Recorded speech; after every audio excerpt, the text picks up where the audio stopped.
For the sake of full disclosure, this video is 5 things that are not great about Tennessee. And I really don't like doing these, but by popular request, by demand, I've had a lot of people ask about some of the topics here. So I thought, you know what, let's talk about the negative stuff about Tennessee according to the interwebs and articles and data. Okay. And I tried to find as much updated information as possible, as well as try to find unbiased reports, and I'll kind of talk about that because that's specific to every kind of topic. Okay, so let's dive in. Let's talk about 5 things not so great about Tennessee that you might want to know.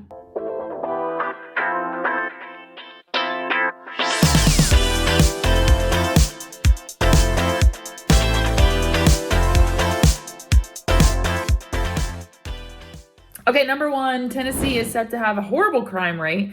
And in fact, in an article in 2020 by USA Today, they ranked Tennessee as 3rd highest violent crime rate in the country, not in the state, because Tennessee is a state in the country. And furthermore, the CDC, as of 2023, Tennessee is tied with Maryland in 8th place for the highest homicide mortality rate. Not great, right? Now, much of the violence reported in Tennessee is related to Memphis. So, I mean, it is certainly a regional situation. I wouldn't take it as across the state. However, we are up there in terms of like violent crime rating. Tennessee does not rank well. Okay, number 2, not great thing about Tennessee is the low wage situation. In other words, I'm going to read this. This is from the NCSL, National Conference of State Legislatures. Okay, so this is data directly from them. And this is what they say. They say, currently, 30 states and Washington, D.C. have minimum wages above the federal minimum wage of $7.25 per hour. 5 states have not adopted a state minimum wage, and those are Alabama, Louisiana, Mississippi, South Carolina, and Tennessee. 2 states, Georgia and Wyoming, have minimum wages below $7.25 an hour. In all 7 of these states, the federal minimum wage of $7.25 per hour applies. So we are behind the times when it comes to the minimum wage. And go check out, like I have this graphic here that is showing you like who has more, who has less. I mean, that's not really something to be proud of. Tennessee is your low minimum wage. Now, we do have low cost of living in some areas, but I'm not sure that really makes up for that $7.25 minimum wage. Other states enacting their own guidelines for minimum wage. So that is interesting. And in a similar line, so Forbes data from census.gov has Tennessee as the 15th highest when it comes to the population living below the poverty line. So essentially, census.gov is saying that about 13.3% of the Tennessee population lives below the poverty line. And so if you want to know what that is, I pulled those stats, but essentially for a household of 2 people, the poverty line as of 2023 is $19,720. That's a low standard for 2 people. So about 13% of Tennesseans are below that level. And of course, there's a lot of politics that go into this. It's not just necessarily a bottom dollar thing, but certainly this idea of not having adjusted the minimum wage according to human need is interesting. So that's not a great thing about Tennessee. Number 3 is life expectancy. So as of right now, the CDC has Tennessee tied with Arkansas for the 6th shortest life expectancy in the country. So you can check out the map I provided. The darker the color, the longer the life. So Tennessee, you can see, is in that not great. It's a super light color. In other words, Our average life expectancy in Tennessee is 73.8. Now, most states range from between 71 years and 79. Hawaii had the longest life expectancy, just over 80 years. So another kind of stat that goes along with this is the obesity rate, and the idea that, life expectancy and obesity rate are correlated. And so basically somewhere Tennessee, there was varying numbers that I found based on year, nothing that I could really find that was solid. So I just pulled, some data from the CDC, but essentially, varying reports on obesity percentages vary, but, we are somewhere in the top 20 most obese populations in the country. So that is said to be correlated with the fact that we are not living as long. We are 8th in, life, or 6th shortest life expectancy. So not ideal. All right, now this one I take issue with because everyone is consistently talking about how bad allergies are in Tennessee. However, when I started looking, do you know what websites were saying allergies are so bad in Tennessee? The medicine websites, okay. So I'm not going to get all conspiracy theory on you up in here, but I'm just telling you, when you go look and you search worst allergy places, who's telling you that? It's an allergy doctor blog website, which I don't have anything against allergy doctors. I'm just telling you there was no data tied to any of those blogs that I saw. Number 2, it's a medicine website for an allergy medicine. Okay, so I just want to point that out to you. I did go to the Asthma and Allergy Foundation of America, and I looked at their 2023 allergy capitals. So maybe you're watching this in 2024, 2025, I don't know, but as of this time, none of the major Tennessee cities, so Nashville, Memphis, Knoxville, Chattanooga, none of those 4 are in the top 30 for being an allergy capital. In fact, Chattanooga is ranked 46, Memphis 54, Knoxville 63, and Nashville 66. So that's the overall total score for these places. And then if you look at Chattanooga as an example, it's based on 3 categories: pollen, medicine use, and specialists. So it's talking about Chattanooga has high medicine use, which is kind of embarrassing, but it's a green for pollen, so better than average pollen. And then if you look at Memphis, it says you've got average pollen, average medicine use, and in terms of specialists, oh no, I'm wrong. It's got better than average pollen, so not bad. A red for medicine use, so worse than average. So it's we are mental in Tennessee. Maybe, do you know what I'm saying? Because we both, Chattanooga and Memphis, both so far have higher than average and worse than average medicine use. However, we've got less pollen. So it's in our brain, okay? And then as far as specialists, that's just average. Then Knoxville ranked 63rd, better than average pollen, it's a positive thing. High medicine usage and great specialists. This proves my point. I'm having a epiphany here. So people are taking allergy medicine from all of the specialists that we have, but we have better than average rates of pollen, which I know there's other allergies than besides pollen, but this is, whatever. And then Nashville is, again, worse than average for medicine use, better than average in specialists, so people that can help treat this, and better than average pollen.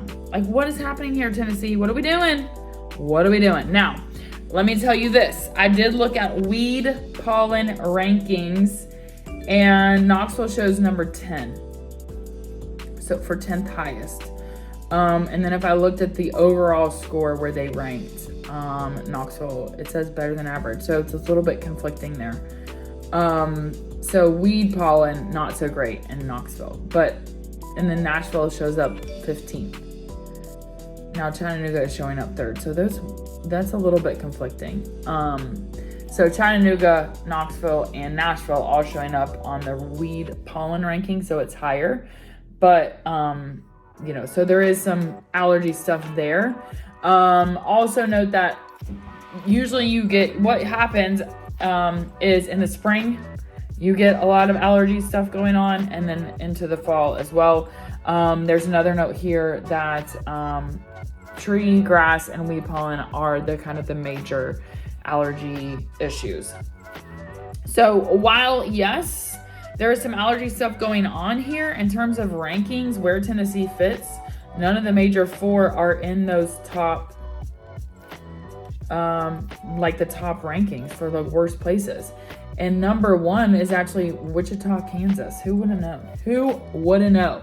That's the top allergy capital, Wichita, Kansas, on total pollen, tree, grass, and weed. Okay, so that's the thing. Total pollen, it's saying that we don't have a total pollen problem when it comes to tree, grass, and weed, but when it comes to pollen for weed pollen, Chattanooga, number 3, Knoxville 10, and Nashville 15th. So, but overall, it is not, none of the 4 major cities in Tennessee are in the top 20 of allergy capitals. So there you go. Just want to tell you that. Ugh. For some reason, that one gets me riled up because it's like, I don't think it's a coincidence that it's saying, you get the point. I'm going to move on. Okay. This one is one that I never thought about because I'm from Tennessee. I've traveled a lot. I've lived in Knoxville. I've lived in Memphis. I've lived in Atlanta. I spent a summer in New York City on an internship for college. I've also lived in Ethiopia, Tanzania, Liberia. I've been to South Africa. So I've been to Burma, Thailand. I've been to all these places. Okay. I studied abroad in London. And even despite all that, I never thought we have a bug problem in the state of Tennessee. Well, fast forward to, and I've mentioned this in another video, but I have some real estate agent friends in California, and one of them, his wife wants to move to Tennessee so bad. He's like, I can't go to Tennessee because you have so many bugs. Your bugs are a problem. I was like, really, man? Really? Is that what we're gonna say? Well, if you Google right now, if you go to Google on your computer and you say, what states have the worst bugs? Do you know what's going to pop up? Tennessee is going to be on there. Georgia, Florida, Alabama. So basically states in the South. Pennsylvania, Missouri, Texas, Louisiana, Maryland, Delaware, California. Boom, Dwayne's the guy in California. New York, North Carolina, Arizona, Mississippi, and Virginia. So those are the ones that pop up. So Georgia, Florida, Alabama, Tennessee, Louisiana, those are all, North Carolina, those are all southern states, Mississippi, right? Now, this is where I had a hard time finding a bugs.gov or the Bug Coalition of the United States of America, a legitimate .org for data. Okay, so take everything that's about to come out of my mouth with a giant grain of salt, and maybe I'm just saying that because it makes me feel better. But essentially, there is a website, excelpropertyservices.com. So obviously they are providing pest control services nationwide. And according to their data, Tennessee is number 1 for cockroaches. Y'all, oh my gosh. And that's based off cockroach pest ranking. That's based off average temperatures, household income, landfill sites, Google searches for cockroaches, and companies that are fighting cockroaches. Now, what this place is saying is that because we have so much access, that cockroaches have so much access to landfill in Tennessee, that therefore Tennessee is the number 1 for cockroaches. This is what it says. These resourceful insects, aka cockroaches, have long antennae, are commonly associated with unhygienic restaurants and dirty takeaway shops. But when zooming out and looking from a state level, we can see that the vile pest is most common in Tennessee. Tennessee offers the pest the second best access to landfills in the entire country. Cockroach troubles seem to be a common problem across Tennessee, with search volumes for cockroaches amongst the highest in the country. And then second to Tennessee is Texas. Ugh. The insects love the Texan climate, blah, blah, blah. Disgusting. Literally disgusting. So again, they're saying Tennessee is number one based on average temperature, poverty per capita, number of landfills, cockroach search volumes, and the number of pest control services by state. Okay, also when it comes to bugs, if we look at rodents, pests, Tennessee is number 12. So that's not great either. And this is talking about access to restaurants, access to fruit farms. So 9th in terms of access to fruit farms. And again, landfills. This landfill thing is blowing my mind. Google searches for rats, 10th highest. Oh, disgusting. Companies finding rats, 37th. I think we probably just booby trap for the rats. I don't think we're calling companies about rats. I think that people are putting out rat traps. That's why there's less companies. That is my opinion. Okay, what about mosquitoes? Now this I thought was very interesting because I would have thought mosquitoes are higher in Tennessee. And come to find out, Tennessee is ranked 18th, which, isn't great. And this is based off of water area, which despite the fact that we have a lot of water, it's not mosquito infested because we're ranked 35th there. Average temperature, we're 13th. So, we do have humidity. Forest acres, we're ranked 27th. Google searches for mosquitoes, 7th. See, that's why I thought this would have been higher. I think mosquitoes are a problem here, but I get bit by mosquitoes. Meanwhile, my husband, he never gets bitten by mosquitoes. So that's its own science project. Companies fighting mosquitoes, 37th ranked. Now, here is another one that's interesting. Ticks. I like to check you for ticks. If you don't know that song, you should go check it out, okay? I think it's Brad Paisley. I could be wrong. Sorry, Brad. If it's not you, I apologize. Okay, ticks. Tennessee is ranked 8th. 13th because of temperature. So overall ranking of 8th. We're 13th because of temperature. 15th because of pet ownership ranking. National park ranking, 17th. Google searches for ticks, 9th. That's because people are like, what is a tick? Do I have a tick? Is this a tick? That's what people are doing. 37th for fighting tick. Companies fighting ticks. Again, do companies even do that? I don't know. I'm not sure. Obviously they do because they're a pest company, but that being said, Tennessee is ranked 8th for worst for ticks. So 1 for cockroaches. I'm literally just, I don't want to say embarrassed, but I am. Okay. And this landfill thing, I've got to do some more research on that because I'm literally floored.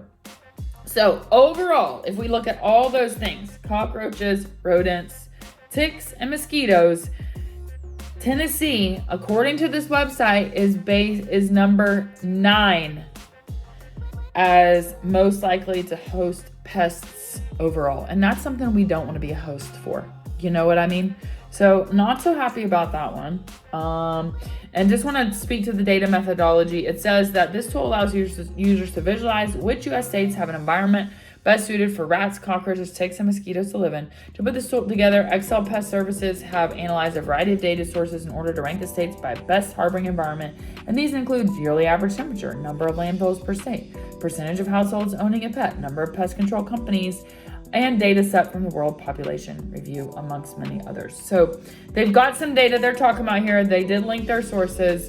I'm having a hard time accepting this number 1 for cockroaches. I'm having a hard time with that. So, I'm really kind of, I don't want to say devastated. I am embarrassed, okay?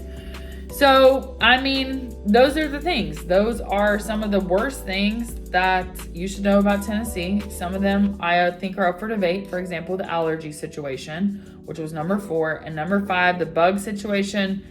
Apparently, it's a rumor across all of the land, aka all of the United States, that we have a bug problem here. To me, I would say that mosquitoes are a bigger problem than cockroaches. I don't see cockroaches. I may have seen a cockroach in a showing or 2, maybe. But this doesn't even list seasonal pests like cicadas, or in the spring, you'll have gobs of, maybe it's in the fall, you'll have crazy amounts of ladybugs, but that's not a pest. Everyone loves a ladybug, okay? Even though it's a beetle. Anyways, so, let me know your thoughts. would you think that Tennessee is cockroach infested? Which is not what that said, but I'm just telling you, I'm mortified. So from crime to pests, those are some not so great things about the state of Tennessee. Again, like I said, let me know your thoughts. There were some other articles I read talking about infrastructure, but there was conflicting stuff about infrastructure in the state of Tennessee. There was also some conflicting stuff about weather, how horrible it is and how not horrible it is. So I didn't include those. I included things that seem to be pretty obvious, and or like with the allergy one, like yes, we have a weed pollen problem, but comparatively to other cities, none of our Tennessee cities, our major four, are on the capital worst cities, the capital allergy capitals. What did they call it?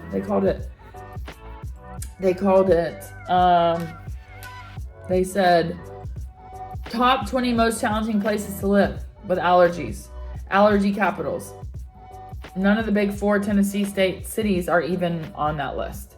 So anyways, and the highest one is Chattanooga at 43. So, I mean, you know, there you go. I hope this has been helpful. As always, if you would like more information about Tennessee, please tell me though. Please let me know what you would like to. Oh my goodness. I hope this video has been helpful. And if you would like more information about Tennessee, please subscribe and also comment. What do you want to know about? Or you can text me directly because my number's all over the internet. That being said, I'm Haley Jones, and I'll see you next time.